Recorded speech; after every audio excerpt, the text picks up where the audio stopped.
Hello friends, welcome back to the channel. In our last episode, we explored Chapter 6 of Handbook of Abhidhamma Studies, the classification of Dhammas. We learned about the 5 aggregates, the 12 sense bases, the 18 elements, and dependent origination. Today, we're moving into Chapter 7, which is all about the cognitive process, or Citta-vīthi. Now, here's the key idea. Consciousness doesn't arise as isolated moments. It flows in sequences, in processes. Each act of seeing, hearing, thinking, or reacting is not one single moment, but a rapid succession of mental events. This chapter explains how those processes unfold. We'll look at the sense door processes where consciousness arises through the eye, ear, nose, tongue, or body. We'll look at the mind door processes where consciousness arises directly in the mind.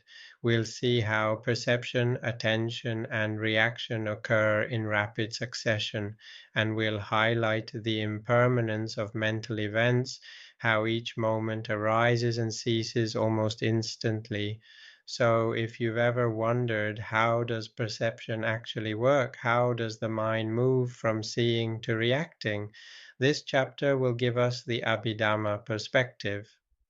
In everyday language, we say, I saw a flower or I heard a sound.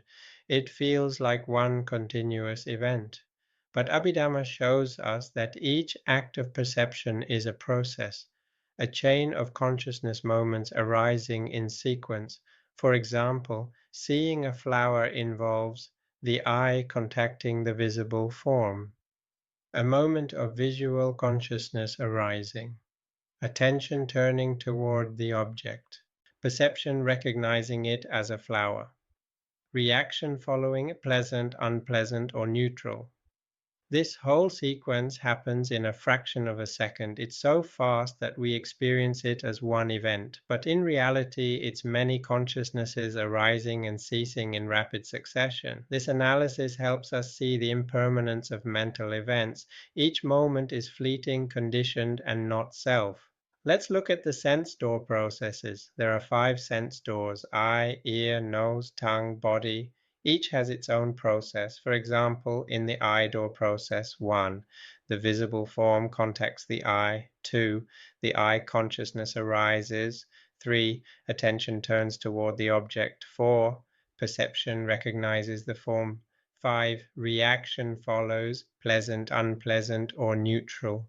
Similarly, in the ear door process, sound contacts the ear, auditory consciousness arises, attention turns, perception recognizes, reaction follows. Each sense door process is a chain of consciousness moments. They show how perception unfolds step by step. This analysis helps meditators observe how seeing, hearing, smelling, tasting, and touching are not single events but processes. Beyond the 5 senses, there is the mind door process. Here, consciousness arises directly in the mind without a physical sense organ. For example, when you remember a past event or imagine a future scenario or think about an idea, that's the mind door process. The sequence is similar. 1, mind object arises. 2, mind consciousness arises. 3, attention turns toward the object. 4, perception recognizes it. 5, reaction follows. Mind door processes are important because they show how thoughts, memories, and imaginations arise. They remind us that mental events are also conditioned, impermanent, and not self. In both sense door and mind door processes, 3 key functions occur: perception, attention, and reaction. Perception, sanya, recognizes the object. Attention, manasikara, directs the mind toward it. Reaction, sankhara, responds with craving, aversion, or mindfulness. These functions happen in rapid succession. They shape our experience. For example, when you hear a sound, perception recognizes it as music. Attention focuses on it. Reaction arises, joy if you like it, irritation if you don't. By observing these functions, we can see how suffering arises, We can also practice mindfulness to respond wisely. One of the most important insights of Citta-vīthi is the impermanence of mental events. Each moment of consciousness arises, experiences its object, and ceases almost instantly. This challenges our ordinary perception of continuity. We think the mind is continuous, but Abhidhamma shows that it is a stream of momentary consciousnesses. This insight helps us reduce attachment. We see that thoughts, feelings, and perceptions are fleeting. They are not permanent, not self. For example, when anger arises, it feels solid. But in reality, it is a series of momentary consciousnesses arising and ceasing rapidly. Seeing this helps us let go. How does this help us in practice? When we meditate, we can observe consciousness as process. We can notice how seeing, hearing, thinking, and reacting unfold step by step. We can also notice the impermanence of mental events. Each thought arises and ceases. Each feeling arises and ceases. This observation reduces attachment. It helps us realize that there is no permanent self behind these processes. There are just conditioned phenomena arising and ceasing. For example, when a thought arises in meditation, instead of clinging to it, we can observe. This is a moment of mind door process. It arises, it ceases, it is not me. That insight is liberating. Some critics say the analysis of cognitive processes is too detailed. Why break down perception into so many moments? But the purpose is precision. Just as a scientist studies atoms to understand matter, a meditator studies consciousness moments to understand the mind. Another criticism is that it's too technical for ordinary people.